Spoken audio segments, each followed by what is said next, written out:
चोरी केलेला मोबाईल घेऊन पळून जाताना एक चोरटा थेट 40 ते 50 फूट खोल विहिरीत पडल्याची घटना घडली आहे। ही घटना पालघर मधली आहे। पालघरच्या वाणगाव मध्ये ही सगळी घटना घडल्याचं समजतंय। जवळपास 40 ते 50 फूट खोल विहिरीत हा तरुण पडलाय। त्याने जो मोबाईल चोरला होता त्या मोबाईलचा पॅटर्न लॉक ओपन करण्यासाठी चोर मोबाईल शॉपमध्ये गेला। यावेळी शॉप चालकाला जरा संशय आला, त्यामुळे त्याने विचारपूस केली आणि आपली चोरी पकडली जाईल या भीतीने चोरट्याने तिथून पळ काढला।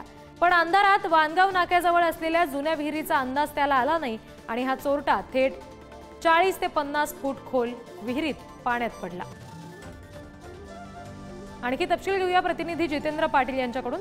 जितेंद्र, हा व्यक्ती विहिरीत इतका खोल पडून सुद्धा आता आम्ही दृश्यामध्ये पाहतोय सुखरूपपणे त्याला बाहेर तर काढण्यात आलेलं आहे। नेमकं काय हा सगळा घटनाक्रम आहे?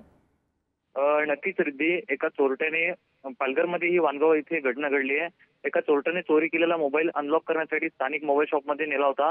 मात्र दुकानदाराला संशय आल्याने त्यांनी विचारपूस सुरू केली। त्यामुळे घाबरलेल्या चोरट्याने पळ काढत आणि धावत असताना अंदाज न आल्याने 40 ते 50 फूट खोल जुन्या विहिरीत तो पडला।